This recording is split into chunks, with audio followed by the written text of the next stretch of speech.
We're shadow hunters. We protect the human world from the demon world. She's in more danger than you can possibly imagine. You're one of us. I'm not interested in your supernatural fight club. Which is what makes you so interesting.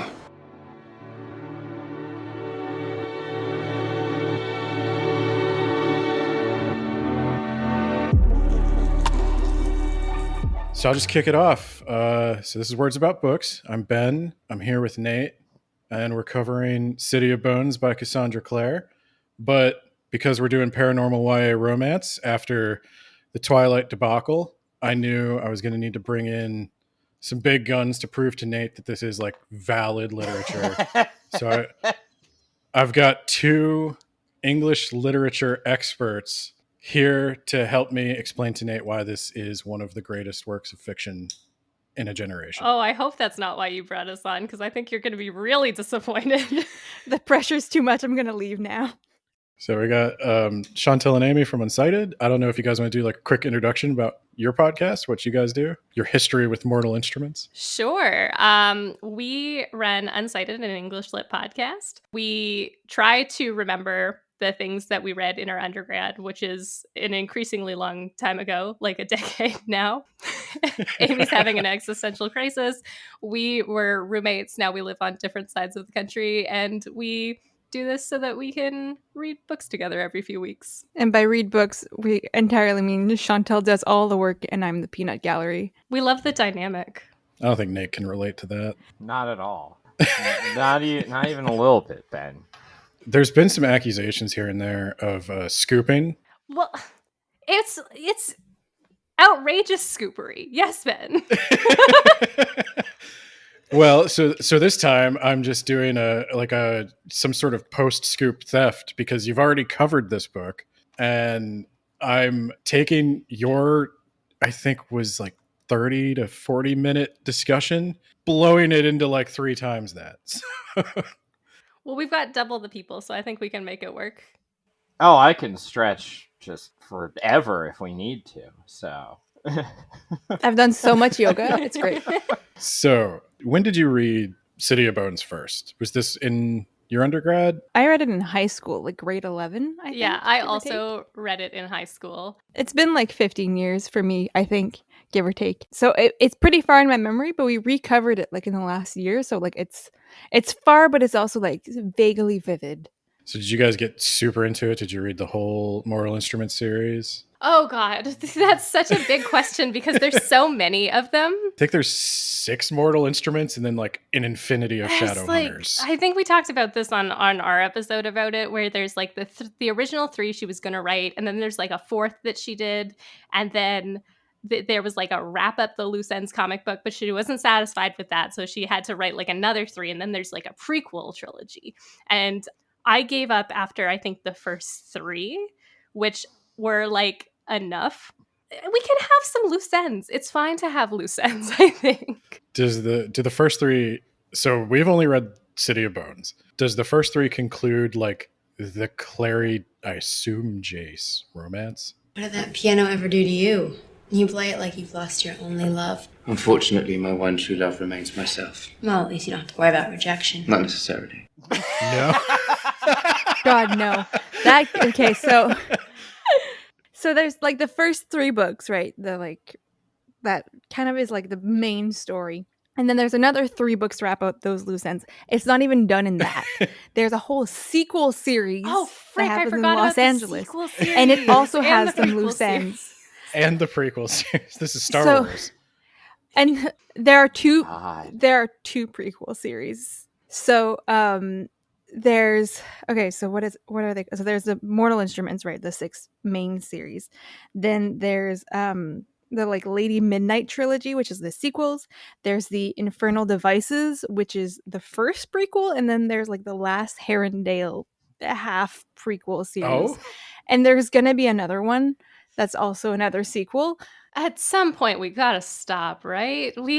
The only ones I haven't read are like the newer prequel series, only because they're too big and they don't fit on my shelf anymore, as you see. So there's a lot here. We're gonna do a quick Yeah. They get better. I need to preface all of this conversation with they get better. And by they get better, I mean like the prequel series, which was written after like the first main series, is beautiful. It's the world has had the chance to be built properly and the characters aren't stupid anymore and it's quite diverse. So it gets better. I don't know what would be left in her writing if the characters weren't stupid. That's the whole thing. So this is interesting. So this is the about the author section. We like on Words About Books, we're always trying to figure out like what were people thinking when they wrote it? How could they write it better? What worked, what didn't? And for Cassandra Clare, I think I got to the explanation of what the what do they call it? The uprising. I think I got to the explanation of what the uprising was, and then I went and I Googled Mortal Instruments space Harry Potter. And that put me on this like rabbit hole deep dive of Cassandra Clare as a Harry Potter fanfic writer. She started writing Harry Potter fanfic when she was 23. I think she did it for a friend who was interested in like one of her theories about like how things would go. She got most famous for doing the Draco trilogy, which takes place after the Goblet of Fire and features a bad boy Draco Malfoy as the main. Yeah, I got into the link that you sent me and I got to leather pants Draco, that phrase, and then I was like, okay, I'm out. So in that one, I think it starts. It's all like teen romances the whole way. Draco starts off with Hermione, but by the end he winds up with Ginny. Yeah, I'm not. I didn't read the Draco trilogy. I'm not sure, but people love the Draco trilogy. Unfortunately, that's not the only Harry Potter fanfic she wrote. There is another one called Can The I Mortal just Instruments. step in here? And I would like to do just a broad content warning for the whole episode for incest. Yeah, that's fair. That's fair. Oh, this is so bleak. It's just too much for me, that one. We all make mistakes when we're young and stupid. How old was she when she did this is my question. She was mid-20s when she That's wrote too Mortal old. Instruments. Well, so the Mortal Instruments, I won't go too much into it. It's erotica, it's sexually explicit, featuring Ron and Ginny. That's bad. It is part of a subgenre of Harry Potter fan fiction called Weasley Cest. No. No. I could have gone my whole life without knowing that word. And it would have been fine. So much worse than leather pants Draco. You can go back to leather pants Draco. I was gonna say it really makes the Draco trilogy a lot better by comparison. But we'll come back to some of the Mortal Instruments stuff. Do we have to? Do we have to circle back? Yeah, because it comes up for this Mortal Instrument. So I just wanted to talk about it because I know people are going to listen to this podcast and have no idea what this book is or who she is. So Cassandra Clare, not her real name, it's a pen name. And her fanfic name was Cassandra Clare, spelled Claire. She changed it to Clare for her profic, as I understand it's called. She got into a lot of like drama. So I started this was the second half of the rabbit hole. So I find out about the fanfic, and then I find out about this is what my last month has been like, just listening to Ben. I've been talking about all the research he's doing on this. It's so deep and it's so dumb. Like, I've been combing through live journals and Tumblr posts and trying to uncover who did what and whose boyfriend hacked whose email account. And the big ones that matter for this, she got accused of plagiarism and she got kicked off fanfiction.net. She did a plagiarism, but like she says it wasn't a plagiarism. What she did was she would like copy whole quotes and scenes from other stuff and put it in her fan fiction. And she said, like, she admits to doing that. That was like a quote finding game she and her fellow authors would play in their work. Wait, so was she stealing stuff from other fan fiction writers or from like the original text that she was pulling from? She was writing Harry Potter fan fiction, but she was pulling from other fantasy novels: Buffy the Vampire Slayer, Supernatural, Blackadder. Okay, well, There's that's a like whole not list. on the scale of like plagiarism. Like those other places have had so much money. That like, This was one where I kind of came down on Cassandra Clare's side because she argued that if she was guilty of plagiarism, everyone on fanfiction.net was guilty of plagiarism yeah, fair. because most of what they do is describe scenes like verbatim from the original work. I and then- mean, yeah, like that's what any creative writing author would deem it. I didn't think that was a huge deal, but that comes up like anytime you mention her name on Twitter or anything, there's fans and there's antis. I learned about antis when I researched Like this. haters.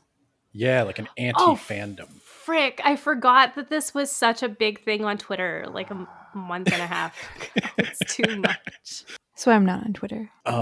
Then there's another one that she used her power, such as it is, to harass minors and cyberbully people, This I've heard before. which, like, she did for sure, but like everybody did, as far as I can tell, in that fandom. Oh, that's not good, actually. It's a very toxic fandom. Like everybody's mean to everybody. There's like a very like Mean Girls hierarchy of people who are like cool in the fandom. And there's a group called Harry Potter for Grown-ups, or there was a group called Harry Potter for Grown-ups. And they had like this whole Illuminati council of like the popular ones, and if you ran afoul of them, you'd get like ostracized from the community. Can we expect anything else from fans of J.K. Rowling's work, though? Like at this point, like how far Yeah. down? Like how far does the apple fall from the tree? I guess is my question. It's true. I wonder what Pottermore is like these days. Oh. It's probably a dark place. But yeah, so there were two big stories in this that I wanted to mention just because like they're both like kind of true and blown way out of proportion. There's one where she called a girl's parents to yell at her for giving her a bad review. What the heck? And there's a kernel of truth here. Should I warn my mom? There's a kernel of truth here. She did call a girl's parents, and that girl did leave her a bad review. But what had happened in the interim is this girl had started working on a fan fiction archive project, and she wound up working with Cassandra Clare's group. And they didn't feel comfortable having a minor do all this unpaid labor without the parents knowing.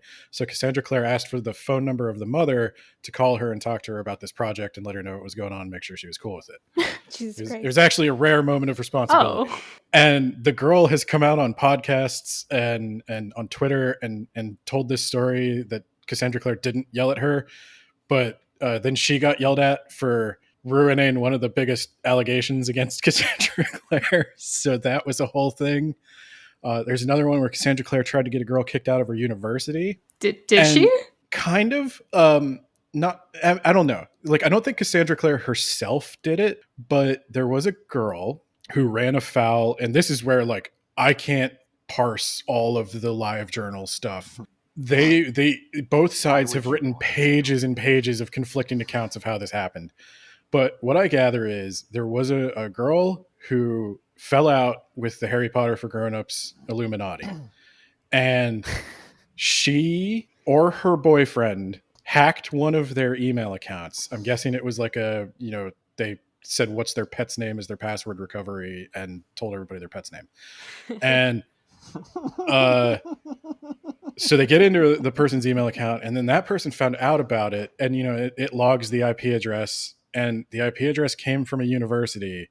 And so they called the university and they said, hey, somebody from your thing is breaking into my email account, and by the way, I know who it is. And the girl says she hired a lawyer, and it got like pretty tense for a while, but then she didn't get kicked out of her university. I mean, I feel like if you don't want people to mess with you, you shouldn't be messing with people is the one thing. But also, Yeah. like, don't call people's university. That sounds very random. It was like the pettiest of cyber crimes. that turned into a mess. One more scandal. think- Oh no, sorry. No, I was gonna. Your new scandal might completely erase what I'm about to say, so bear with me here. But I feel like Cassandra Clare gets a lot of shit because she's a YA author.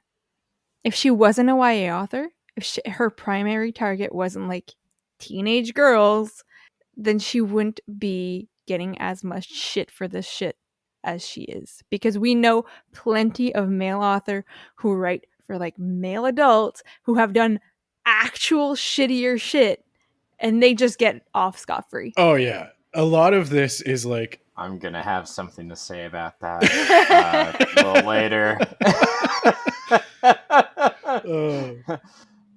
So a lot of this, like a lot of the we'll talk about like the incest thing. That's the what winds up happening is like that's the biggest scandal of all, and that's the one she doesn't seem to care about. But there was one more that everybody talked about, and like this was on all the negative Goodreads reviews of City of Bones, and it was she was sued by Sherilyn Kenyon, who wrote the Dark Hunters series.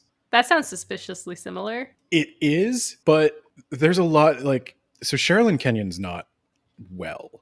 She there's a lot going on with her, but she wound up suing for the similarities between Shadowhunters and Dark Hunters.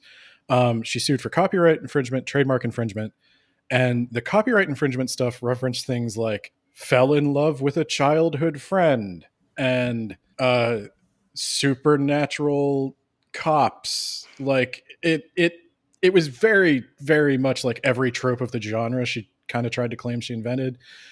And it wound up, the copyright thing got thrown out, the trademark thing got settled out of court, and the trademark thing was around like, I don't know, posting somebody in a cape on a cover. It was too similar to the cape in a cover on her book. So they just changed it a little. And then Sherilyn Kenyon would go on to claim that her husband was poisoning her and that it was all his idea to sue Cassandra Clare. She never wanted to sue Cassandra Clare. Her whole family testified against her. Oh my god. Oh my And God. they had a medical examination and found she was not poisoned. Did they do a psych eval? Yeah, so that was weird. Okay, more to your point of her just being a YA author, Amy. I feel like she just kind of sat there and wrote some weird stuff aimed at an audience that's widely delegitimized. And then all this wacky stuff happened around her. And that's why she's got all these controversies, is because of like what other people are doing. Look, Clary, I don't believe it. It doesn't feel like the truth, not in my heart. I just don't know how to look at the world anymore. No? I mean, like, okay, I think like the incest thing is like sketch, and like it is a plot point in too many of her books. But also, like, I think at the time in like the like late 2000s, like that wasn't unheard of, and like we've all seen Star Wars, right? Like that's a thing too. Like it's a trope in itself as well. So I don't think there's like it's icky and I don't like it. But it's not unheard of, even in like. So everybody I talked to who liked the book asked me to please stop showing them all the fan fiction, but they also said that it either kind of flew over their head or they thought it was just a way for her to make the romance forbidden, and that she tends to go to great lengths to keep people apart because it's not time for them to be together yet. That is a very reoccurring theme in this series, and like for the parents in this series and in the secondary series and everybody else in that secondary series and the first prequel. Oh my god. And then there's that the first prequel has like a relationship that weaves through time through all of the other books, and they also have. It feels like a product of its time too, though, because I feel like wasn't this written in 2007? I think earlier. I feel like the 2000s were very like will they, won't they couples were just everywhere. It couldn't be like, okay, you got together and now you're together. The only thing I would say is Nate and I went back and we've had a lot of talks about this. Is like, is it just a device to keep people apart, or does she think it's hot? And No. I unfortunately I think my verdict on this one is she thinks it's hot, because she said repeatedly she thinks it's hot. There's a bunch of there's an interview where she says, "I love incest fic. I love Weasley cest. Brother sister is probably one of my biggest kinks. I have a huge collection of books about it." Oh my She God. wondered why more people weren't shipping the Damon and Stefan on Vampire Diaries. Somebody said they're brothers, and she said that makes it better. What? I feel like we don't want to kink shame, but sometimes you should. But sometimes we do want to king shame very much. They asked her, can you remember the first most basic storyline idea you had for Mortal Instruments? She wrote 1, New York, 2, magical tattoos, 3, sarcasm, and 4, incest. She could have stopped at 3. But then in 2012, she, which is around the time the movie flopped, she started walking all that back a lot. She said she's like George R. R. Martin or Tolkien, like incest is a thing in fantasy and it's not always good. And she's exploring taboos and all that. So Didn't realize that the movie flopped. oh yeah, the movie flopped. They were doing a second one and they canceled it. But then there's this. So then they did a TV series, which was worse, I think, than the movie, if that's possible. The TV series was amazing, and we will disagree on this forever.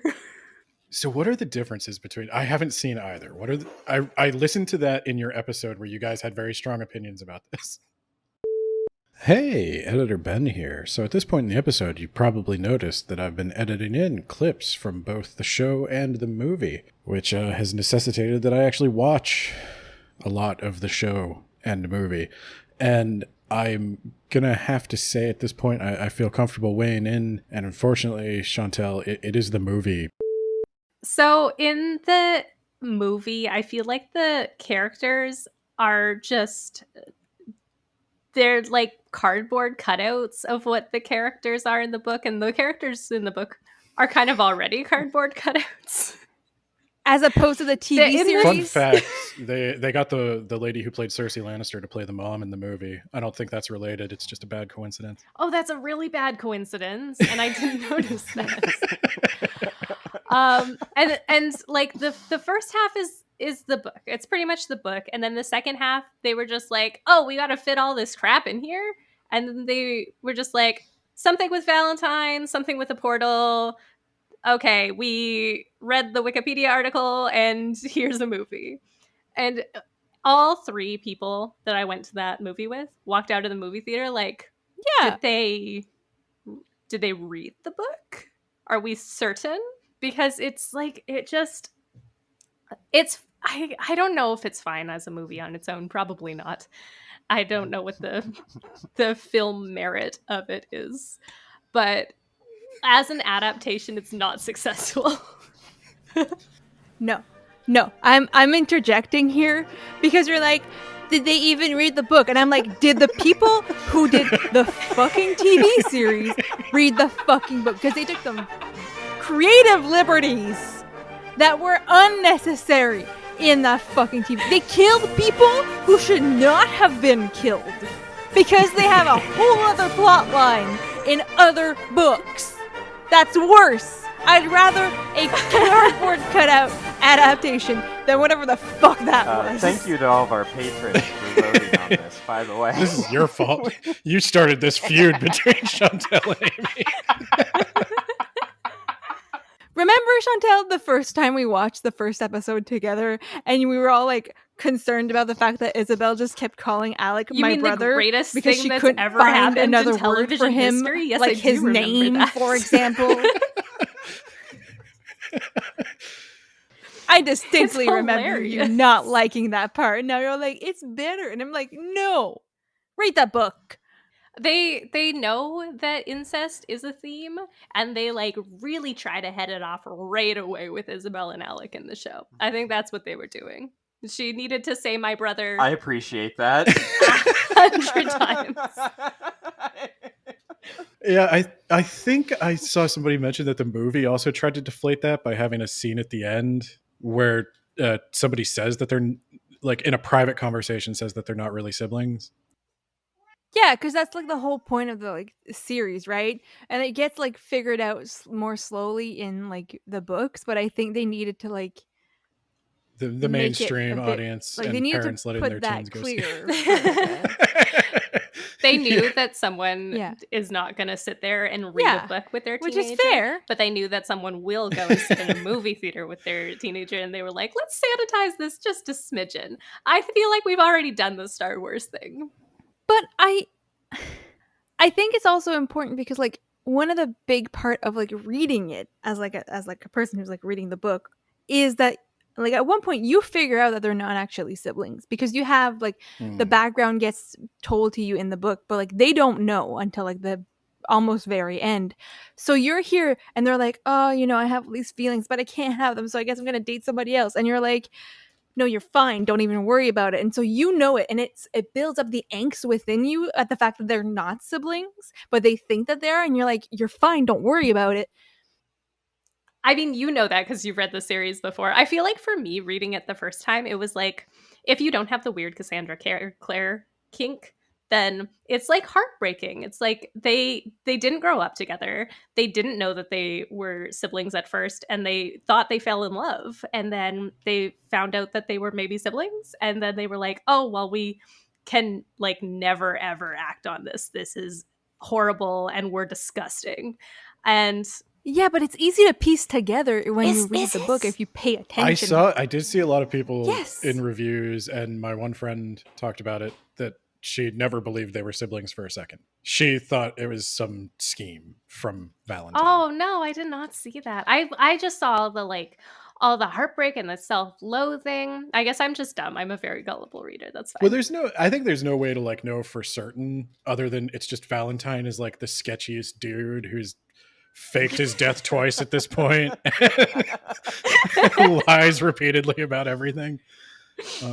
Yeah, that's true. But yeah, I guess the final note on the about the author, if it matters to anyone, Cassandra Clare doesn't have any siblings or children. So, and thank God for that. I think it's just, and maybe it's the kind of thing that only somebody who doesn't have siblings could. No, you have two only children in this podcast right now. Like the two only children in this podcast are like, no, this does not fly with us. This is a Cassandra Clare thing. It's not an only child thing. Defense for the only children. Her having families that are like 20 kids big in her books, like that's an only child thing, sure. But the incest is definitely not. Oh my. It's just too much. Very I like the energy this brings out. This is everything I hoped. And so it all starts off, and I wanted to talk to you guys about this because you mentioned it in your podcast, at one of those tiny baby nightclubs that exist. Okay, are those real? Are those a real thing in America? Like, you tell us. I don't know. I don't have a social life and had even less of one back at her age. I thought this about this nightclub, about the Bronze and Buffy. I think it was a little bit better. Like it seemed like at this point in the 2000s, every urban fantasy needed to have a club where you had live music and hung out.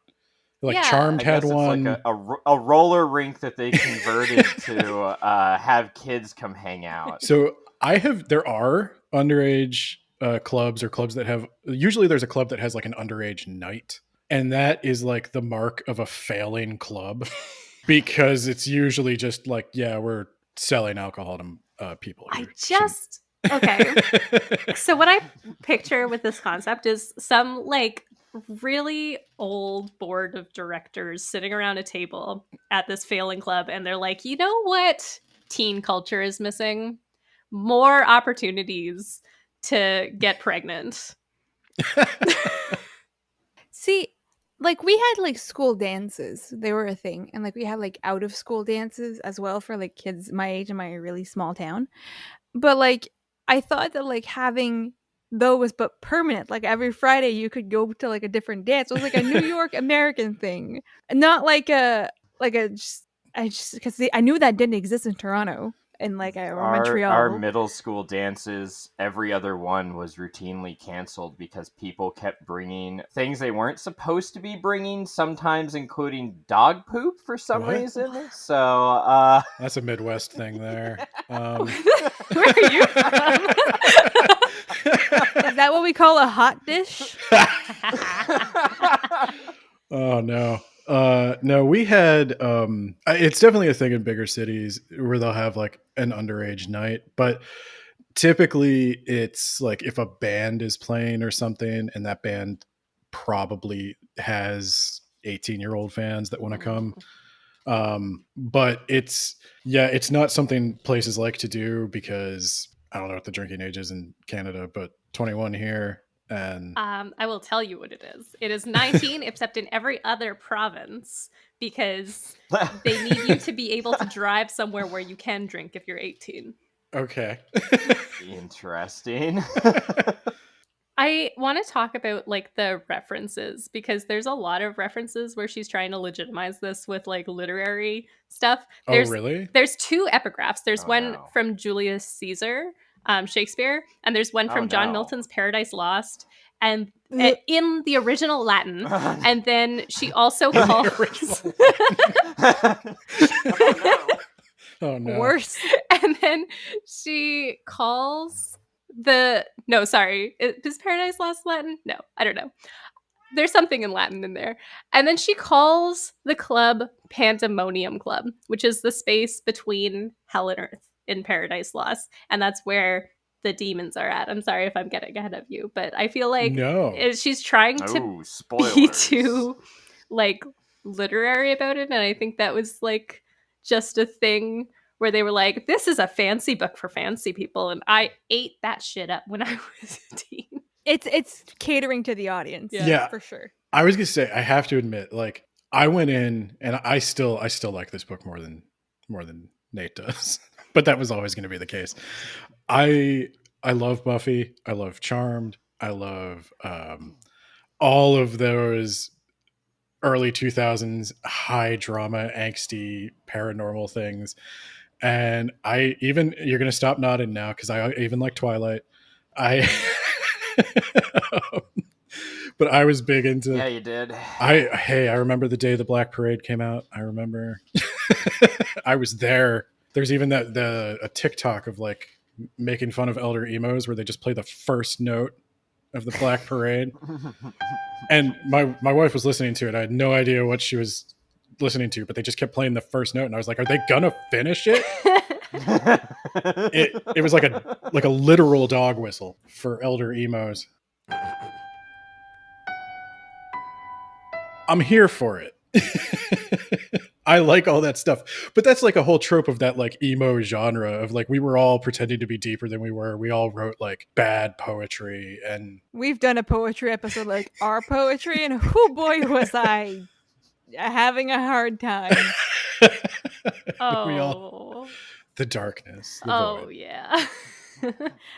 A poetry collection called A Lifetime of Sorrow. A Lifetime of Sorrow, 15 years. An ocean of regret. It was a rough time. I'm thankful any poetry I wrote has long since been destroyed.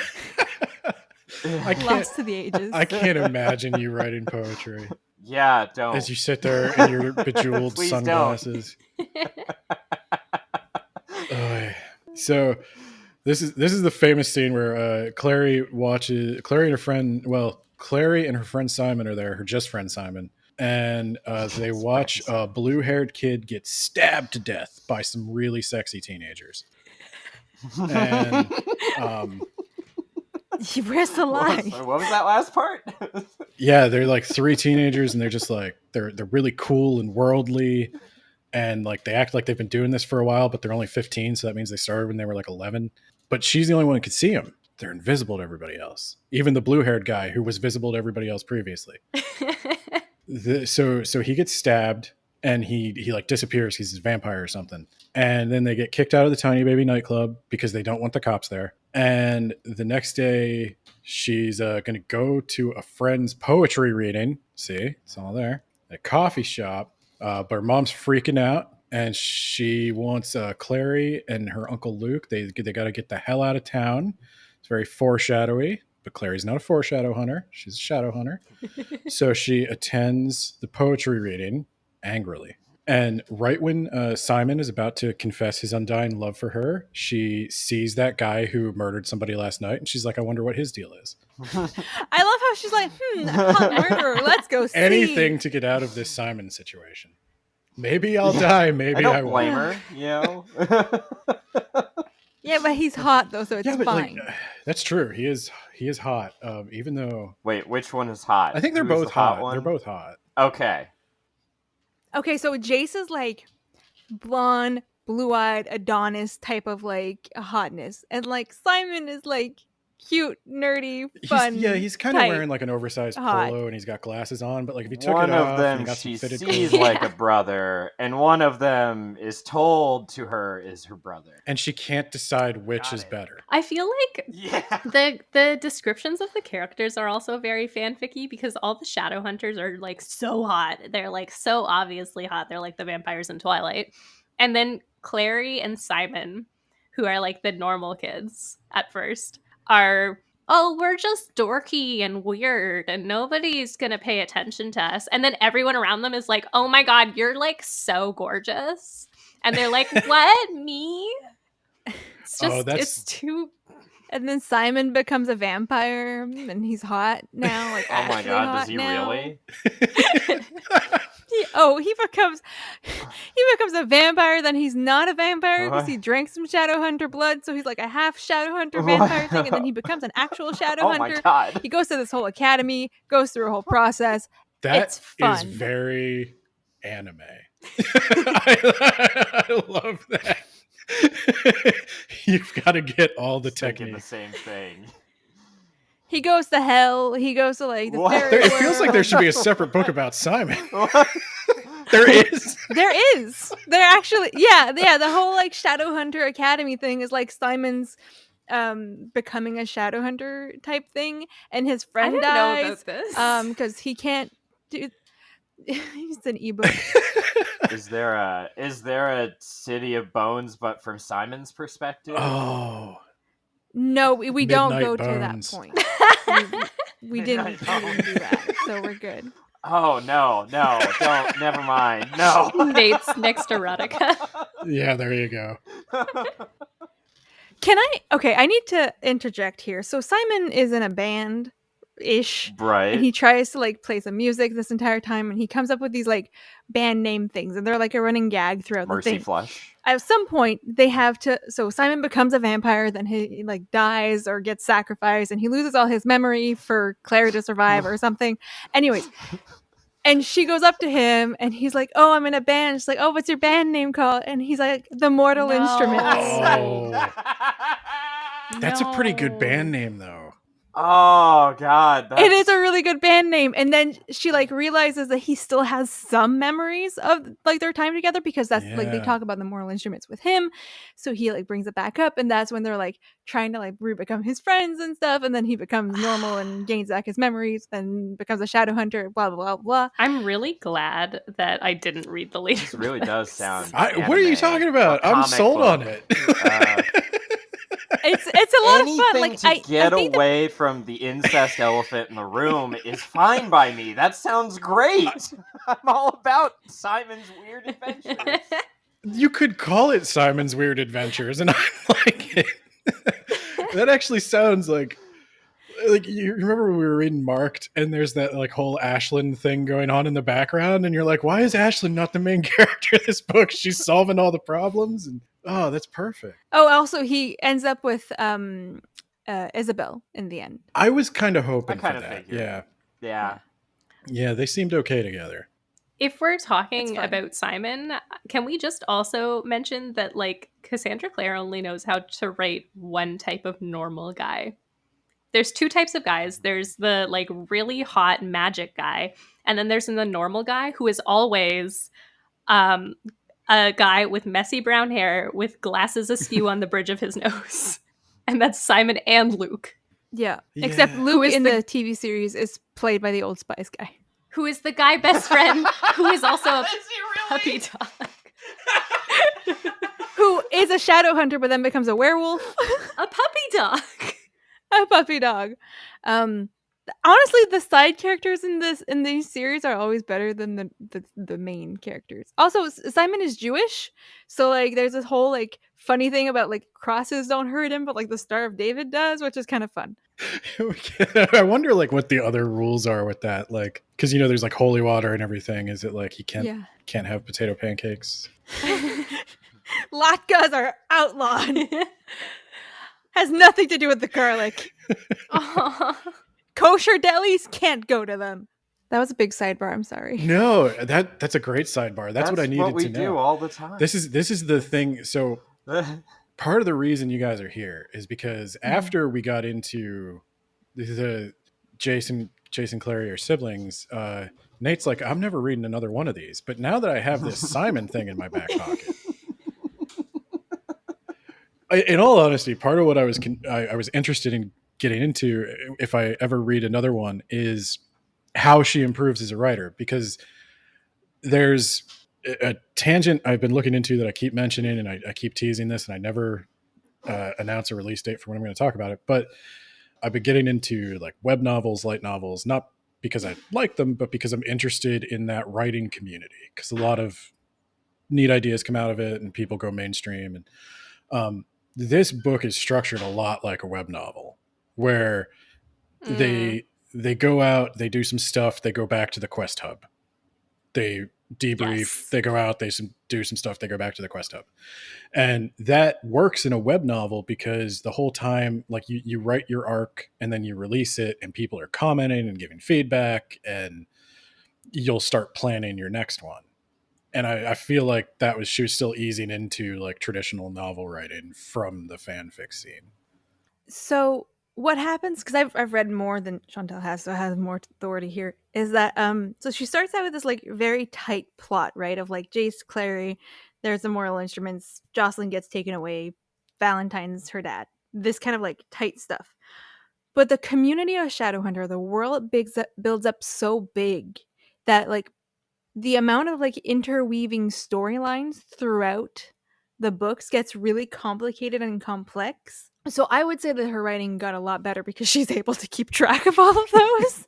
Honestly, I think there's there's a few plot holes in the first two books, but like afterwards, I think it really builds up, and the world is the best part. Like, and her characters get better too. Like they get personalities, which is nice.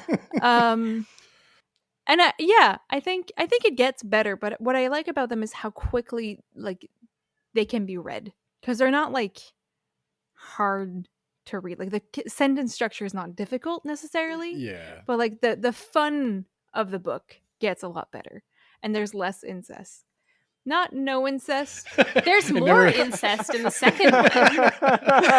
Yeah, There's a and greater than zero amount of incest. there's also like there's a whole fairy world, which is like there's incest there, but it's because they're fairies, and that's kind of like their thing, so it gets standardized in that place.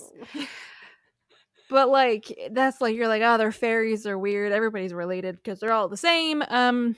There's a Seelie and an Unseelie court that gets complicated for a while. Alliances. I'm trying to watch Nate's face. I think we were there with Simon, and then we started. I brought it back. Yeah, I know. Sorry.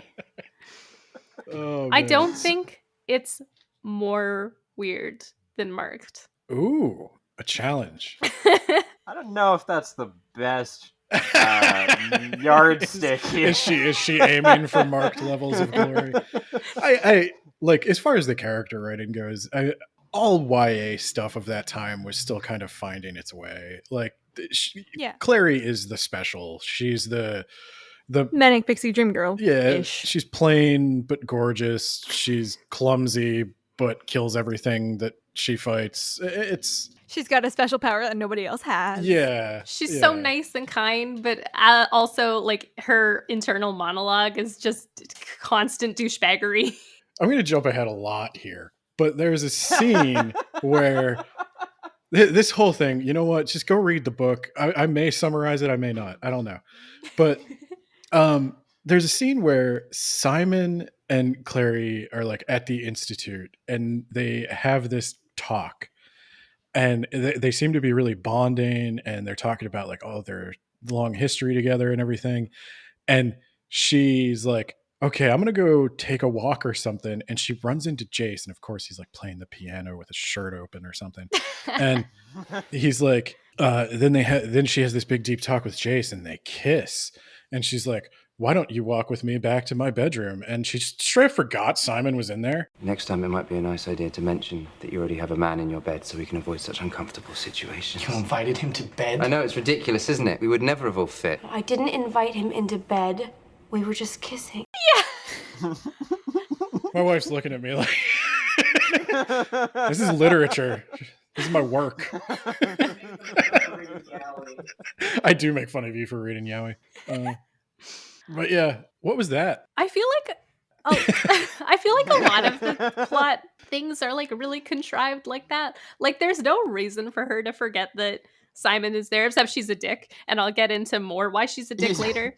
But he's a very forgettable guy. I mean, I had to be reminded of his name, so like I just thought Cassandra Clare forgot he was there, and she didn't feel like rewriting it. Like a beta reader pointed it out, like Simon's in that room, and she's like, "Yeah, he is." I think you know what the worst part is, and this might be like just me misremembering something, but I'm pretty sure Simon's based on like her husband or something, or like somebody she was dating at the time, like that sweet, like nerdy kind of guy. I have this like inkling of memory, but I don't remember why I have it. I spent a lot of time on Tumblr in 2013, though, so bear with me. But yeah, I think it's one of those like things that like. He's a character who has to be there, but he's not really doing much. And like the narrative time frame of this entire series is like a month and a half. Oh my god. So time is weird. But yeah, I think that she just wants Simon to be there because she needs Simon to see Clary and Jace kiss.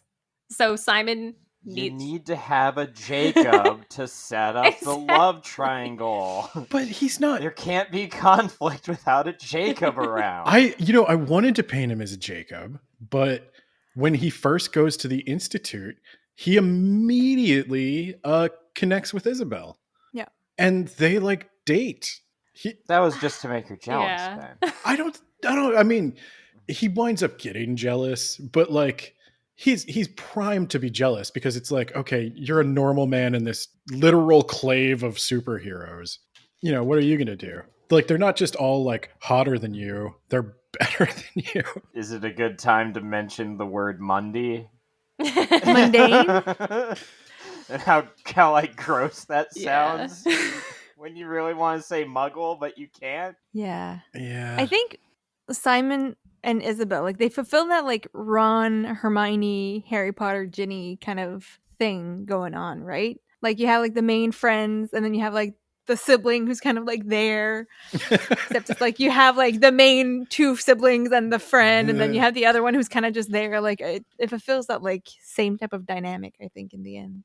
Definitely she was going for that. And there's like the extra like Simon. You know, maybe the reason he's described as glasses and tousled brown hair is because he's Harry Potter. I didn't think about that. Yeah. Because Jace is obviously makes a Draco. lot of sense. Yeah. And then Clary would be Ginny, right? Ginny, yeah. And then red hair. Isabel would be Hermione because she's like super talented and hot. Yeah, but she's like a very like shallow Hermione. She had something against Isabel. She's hot girl Hermione. Yeah. She's movie Hermione. Yeah, I don't know. Like Cassandra Clare seems to resent Isabel a little bit. The first time I read it, I thought Isabel was more mean to Clary because Clary interprets it that way, and she's like, "Oh, Isabel doesn't like me." Isabel never says a mean word against her. She's just like, "Hey, does anyone want soup? Can I get you some snacks? Yeah. Does anyone want anything?" She's just plagued by being pretty. That is true. That like her only flaw is. I think she's also associated with some what would we call it? Human racists who are like, Simon, get out of here, you disgusting Mundy. You're gross.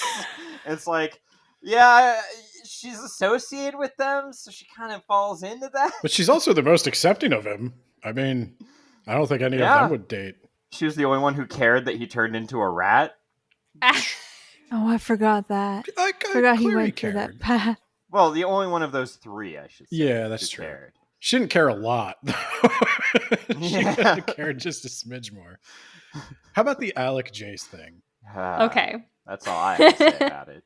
I liked Alec a lot more reading the rest of the series than reading this book, because basically all he does in this book is just be mean to Clary for no reason. And give her a concussion. He slams her head against a wall.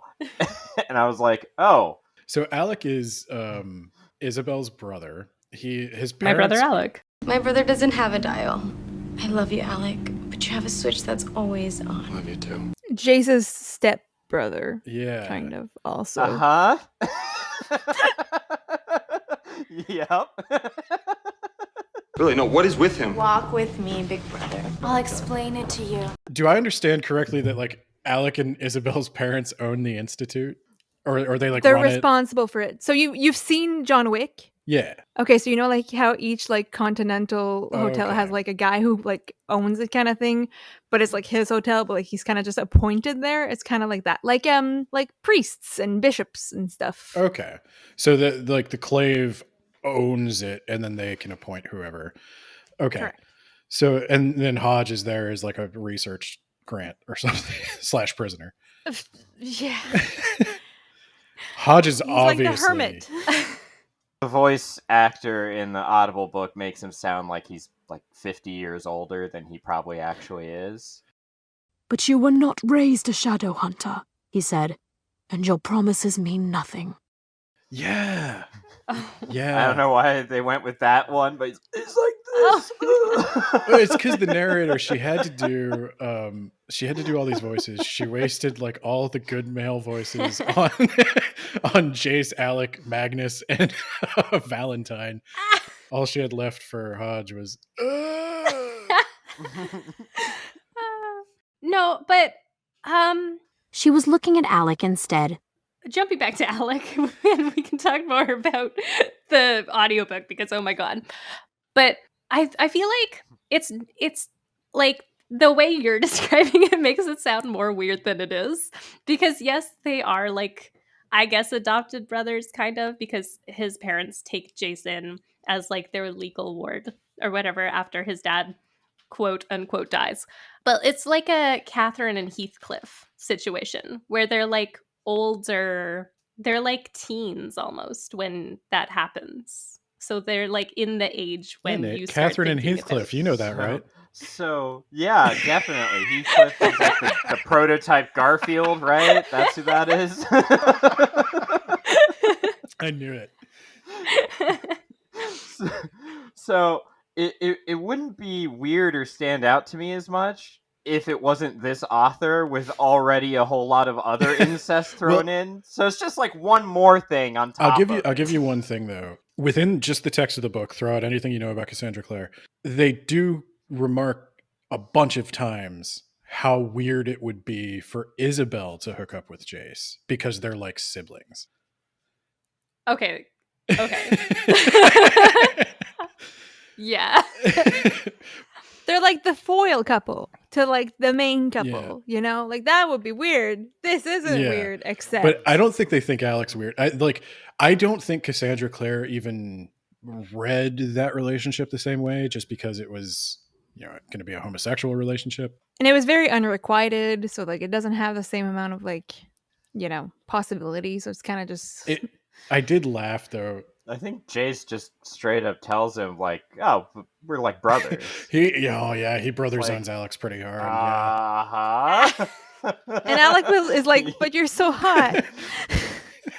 To be fair, they've got that like double brother thing because they're like adopted brothers actually, and then they're parabatai, which is the shadow hunter. Like you bond your souls out together. see. You're like warrior partners. Yeah, you can't fall in love with your parabatai because then you have like the parabatai curse, which is a whole thing in the second series. I read a little bit about this because I know, like, as much as I pick on Cassandra Clare for this incest stuff, I don't think she has ever like thought through the deep like psychological implications of what's going on. I think she just likes, and I could be wrong, but I think she just likes the forbiddenness of it. I think it's maybe like a way to have people who seem to care about each other but can't hook up. She seemed to be trying to do that then with like once she realized like this was kind of hamstringing her career, she moved on to the parabatai thing. I think a lot of it, like the clave, the conclave, all that kind of nonsense, right? The whole Shadowhunter Institute thing is very much based on like Christian religion also. And there's a lot of like guilt and forbiddenness in like the church trademark. Um so I think there's also some of that that's kind of woven in there to play up that aspect. Because there's all these rules and all these things you can't do, and it's not explained why you can't do them. So they're going against it, and like there's this whole rebellion aspect of it all. So I think that's probably also why it's such a strong theme, so to speak. Hello, everyone, and it is editor Ben again. So unfortunately, I'm going to have to break this episode into 2 parts. There's just so much good conversation that I did not want to throw it all out, and I'm going to keep it, but we got to split it. You should definitely go check out the Uncited podcast. They are Uncited Pod on both Twitter and Instagram. They are currently doing a series on Shakespeare right now. But if you're looking for more City of Bones content, they have an episode called We Built This City of Bones, where they go through more of a summary than what we've managed to achieve here. But I'll include links to all their stuff in the description. I've also posted a more traditional review on blog.wordsaboutbooks.ninja. If you want to find us on social media, we do still have the Twitter at WABpod. I am reluctantly logging in to check that once a week or so. It's not going to be super active, but it is there, and I will see you if you say something to me. We are also on Instagram at Words About Books Podcast. And if you would like even more words about books, you could check out our Patreon over at patreon.com/WABpod. Which brings me to our Patreon shout-outs for our Yacht Plan level patrons. Jamie, the Gravy Man, of the If You Want the Gravy movie and everything review blog. Isekai Sensei Sama. You can find him over at animepodcasterreincarnation.com. Spooky Shy, who I believe is making TikToks these days. That's Shy with a Y, C-H-Y. Check out their stuff over there. Then we have, last but certainly not least, John Bierce, professional author, still subscribed. This is an extension of Sandwich Extortion, and he should not have to do this, but he does, and you should definitely check out his series Mage Errant. You should also check out his Patreon, where he does short stories and gives updates on his books, and you can find him just by Googling John Bierce. So with that in mind, I hope you check out episode 2. It's going to be a lot of fun. This was a highly experimental episode, as you can tell, but I think it's entertaining. Maybe I'm biased. Thank you guys, and we will see you next week.